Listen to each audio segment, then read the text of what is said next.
BC రిజర్వేషన్లు పెంచాలని చెప్పేసి కూడా ధర్నా చౌక్ లో సోమవారం నాడు ధర్నాకు చేపడుతున్నారు ప్రభుత్వ సలహాదారు మాజీ ఎంపీ విఎస్ హనుమంతరావు గారు. అయితే అదే విషయాన్ని గురించి మనం మాట్లాడదాం. సార్, మీరు ఎందుకు ధర్నా చేయాలనుకుంటున్నారు? కేంద్రంలో నేను చూసిన జంతర్ మంతర్ దగ్గర అగ్ర కులాల ఓన్లీ రిజర్వేషన్ ఎత్తేయాలి, మెరిట్ మీదనే తీసుకోవాలి, ఎవరికి ఎక్కువ మార్కులు వస్తే ఎక్కువ ఉంటుందో వాళ్ళకి అని కొత్త నినాదం ఉన్నది. కానీ గతంలో ఏది సర్ల పెట్టారు, సర్ల కూడా మాకు అన్యాయం చేశారు. అందులో కూడా ఎస్సీ ఎస్టీ పెట్టారు. అది అంబేద్కర్ గారు ఆ రోజుల్లో అంటరానితనం మీద వాళ్ళ రిజర్వేషన్ అట్లనే ఉంటుంది. ఎస్సీ కుటుంబం అయితే వాళ్ళ కుటుంబ సభ్యుల పేర్లు అన్నారు, ఎస్టీ అంటే అదర్స్ అంటున్నారు.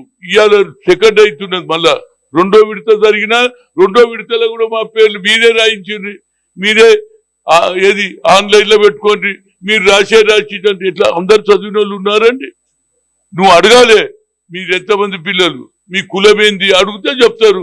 మీరు ఏం అడగారట, మీరు ఏదో రాయించుకొని చెప్పాలంటే ఇది కావాలని ఒక కుట్ర జరుగుతుంది. దాని భాగమే ఇవాళ ఢిల్లీలో ఏదైతే జంతర్ మంతర్ దగ్గర వాళ్ళు ఏది రిజర్వేషన్ హటావ్ అనే కార్యక్రమం పెట్టుకున్నారు. దాని తర్వాత రామ్లీలా మైదాన్లో మీటింగ్ పెడతారట. ఇది కావాలని కేంద్ర ప్రభుత్వంలో ఉన్నటువంటి నాయకులు, ఆర్ఎస్ఎస్ ఆలోచనతో ఉన్న వాళ్ళు తప్పనిసరిగా దీన్ని పెంచాలని చూస్తున్నారు. కానీ మేము అధిక సంఖ్యలో ఉన్నాం. మేము 60% ఉన్న జనాన్ని ఇవాళ అదే రాహుల్ గాంధీ అన్న తర్వాత రేవంత్ రెడ్డి గారు ఎలక్షన్ కంటే ముందే 42% లోకల్ బాడీ అన్నాడు.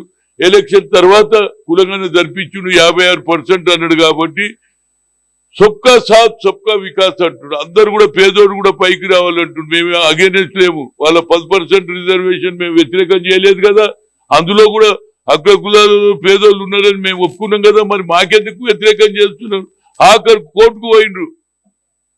అదే విధంగా ఏది చీఫ్ జస్టిస్ సూర్యకాంత్ గారు ఏమన్నారు, రిజర్వేషన్ జరగాల్సి ఏది కులగన జరగాల్సిందే, కులగన జరిగితేనే వాళ్ళ అభివృద్ధి జరుగుతుంది అంటున్నారు. ఇవాళ మీరు కొత్త మాట చెప్తారేంది నాకు అర్థం కాదు.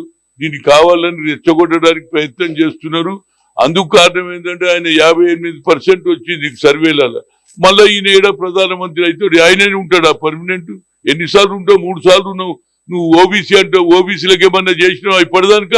బీసీ ప్రధాని ఉండగా కూడా ఎందుకు బీసీలకు రిజర్వేషన్ తీసేయాలనుకుంటున్నారు? అదే అదే ఆయన చేతిలో ఆర్ఎస్ చేతిలో కీలు బొమ్మ ఆయన. అంతే ఆయన కూర్చోమండి. ఎందుకంటే చిన్నప్పటి నుంచి నెక్కర్ వేసుకుడు, ఆ నెక్కర్ అలవాటు ఆయన వదలేదంటున్నారు. మోహన్ భగత్ ఏం చెప్తేనే అది వినాలేనండి.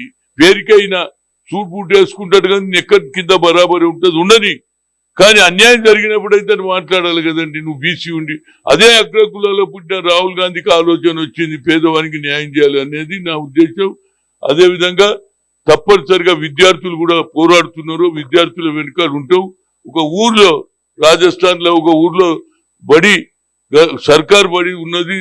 ఎట్లా ఉంటుందో చూడడానికి పోతే ఆ ఊర్లో బడిలో లేదు చదువు, బావులు ఏది ఆవులు బర్లు ఉన్న దగ్గర స్కూల్ నడుస్తుంటే చూడడానికి వచ్చిందని తెలుసుకొని ఆ గ్రామంలో ఉన్నటువంటి ఆర్ఎస్ఎస్ బీజేపీలు విపరీతంగా కొట్టించిన ఒక చెయ్యి కూడా ఇరిగింది. అంటే ఇంత అన్యాయం జరుగుతున్నది అంటున్నాం.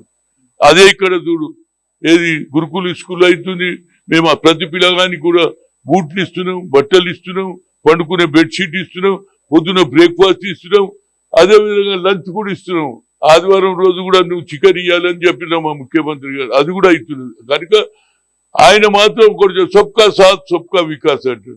మేము వికాస్ కావద్దా? మేము దేశం అనేది అందరూ ఒక్కడే కదా. కేవలం నార్త్ దక్షిణ భారత అభివృద్ధి కావద్దా? ఇక్కడ చాలా మంది పెట్టుబడులు వచ్చేందుకు రెడీగా ఉంటే ఆయన అమెరికా టూర్ను కూడా క్యాన్సిల్ చేపించి దానికి ఏంటంటే టెక్నికల్ ఇష్యూ చెప్తున్నారు. అంటే అంత స్థాయి కాదు, సీఎం వెళ్ళేంత స్థాయి కాదు అక్కడికి ఉన్నది. వాళ్ళు పిలిచిన వాళ్ళు కూడా అంత ఈ స్థాయి నీకు చెప్పే స్థాయి కూడా ఉన్నది కానీ అవతల స్థాయి ఉండదు. ఏది పడితే అది మాట్లాడే మీకు స్థాయి ఉన్నది. ఆయన ప్రజలు ఎన్నుకోబడినట్టు ప్రజలు ఓట్లేస్తే గెలిచి మెజార్టీ వచ్చిన స్థాయి అంటాడు. దాన్ని ఎవరి స్థాయి లెక్క ఉంటుంది. పనిచేసే దానికి గుర్తింపు ఉంటుంది. హనుమంతరావు ఉన్నాడు, నాకు ఏ పదవి లేకుండా హనుమంతరావు అంటారు. ఎందుకంటే ప్రజల పక్షాన ఉంటాడు. అదే హనుమంతరావు.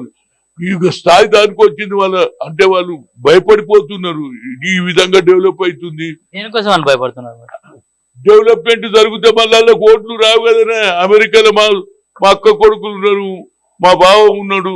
వాళ్ళు కూడా ఇక్కడ పెట్టుబడి 30 ఏళ్ల కింద పోయినాడికి మన తెలంగాణ కూడా మనం కూడా పుట్టి పెరిగిన మనం కూడా ఒక ఇండస్ట్రీ పెడదాం, మన పిల్లలకు ఉద్యోగాలు అంటే నేను క్యాన్సల్ అయిన వాళ్ళు రాత్రి ఫోన్ చేసి ఏమనుమంతా సీఎం వస్తే మేము కూడా ఇండస్ట్రీ పెడదామని అనుకుంటున్నాం.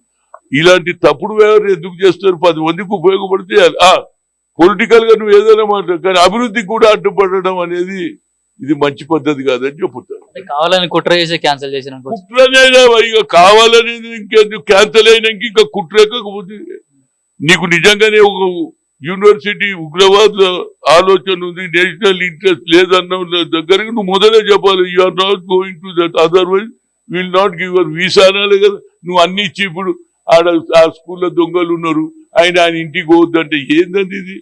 ఇది ఇది చిన్న లెవెల్ మాట్లాడుతున్నారు, ముఖ్యమంత్రి లెవెల్ కాదట. స్థాయి ఎవరికి రా భయ్? పని చేస్తేనే స్థాయి పెరుగుతుంది. ముఖ్యమంత్రి ప్రజలు ఓట్లేసిండ్రు, గెలిచిండ్రు.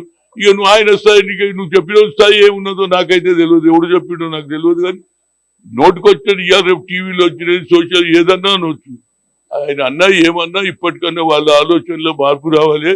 అందరం కలుద్దాం, తెలంగాణను అభివృద్ధి చేద్దాం. ప్రతి ఒక్కరికి 2 బెడ్రూమ్ కానీ, స్కూల్ కానీ, ఇండస్ట్రీస్ వస్తే 10 మంది పిల్లలు ఉద్యోగాలు వస్తాయి, వాళ్ళు బాగుపడతారు, వాళ్ళ కుటుంబం బాగుపడతారు. దానివల్ల ప్రజలలో కూడా అదే మంచిగా కాంగ్రెస్ పార్టీ ప్రజలకు ఇచ్చిన హామీలు పూర్తి చేసుకునే పేరుగా రావాలనేది నా ఉద్దేశం.